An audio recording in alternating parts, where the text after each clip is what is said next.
Cockroach जनता party और कुछ नहीं, एक रिएक्शन है उस बात का जो भारत के मुख्य न्यायाधीश द्वारा बोला गया।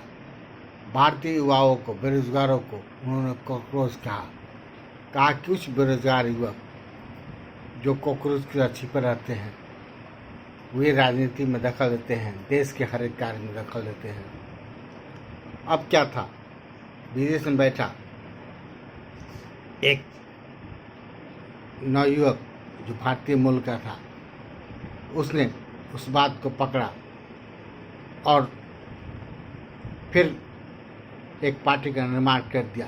वो इंटरनेट पर, धरातल पर नहीं, वो इंटरनेट पर किया और उसे सपोर्ट भी भारतीय बहुत से नेताओं का मिला। हम ये नहीं कहेंगे केवल भारतीय नेताओं का मिला। तुर्की, याद होगा 2022 में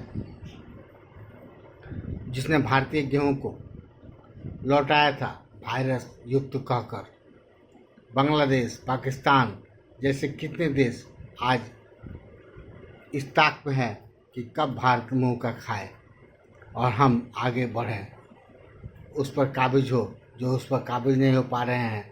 भारतीय नेता भी विपक्ष में बहुत से बैठे हैं जो इस तरह के मौके को ढूंढ रहे थे। उनको एक प्लेटफॉर्म मिल गया और जिस प्लेटफॉर्म को उन्होंने इस्तेमाल किया, उस भारतीय युवक द्वारा बनाया गया प्लेटफॉर्म, जिसके लिए मसाला भारत के मुख्य न्यायाधीश ने दिया था। बस जरूर सोचें हम क्या बोल रहे हैं, कैसे बोल रहे हैं, कहाँ बोल रहे हैं, भारत की किस पोस्ट पर बैठे हैं। आज वह ज़माना नहीं जब एक बात फैले और कुछ लोग जाने। आज समय वह आ गया है जब हमारे बातों को फैलने में देर नहीं लगता है। एक चिंगारी की तरह, एक आग की तरह, मसाल की तरह भारत में आग फैलता है, बातें फैलती हैं और हम उसे मजाक समझ रहे हैं, मजाक कुछ बोल रहे हैं। आज मजाक बोला हुआ बात ये तूफान बन गया है, आंधी बन गया है। आज कॉकरोच जनता पार्टी के फॉलोअर शायद भारतीय जनता पार्टी से भी ज़्यादा हो चुके हैं, रातों रात बढ़ी हुई संख्या।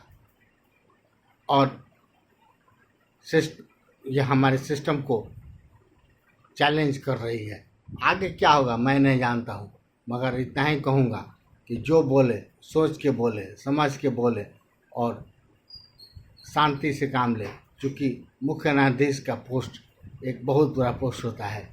उस पोस्ट पर बैठा व्यक्ति कुछ भी बोल दे यह संभव नहीं है, या उनके बोलने के पहले उनको समझना चाहिए, सोचना चाहिए कि हम जो बोल रहे हैं वह कहाँ तक पहुँचेगा।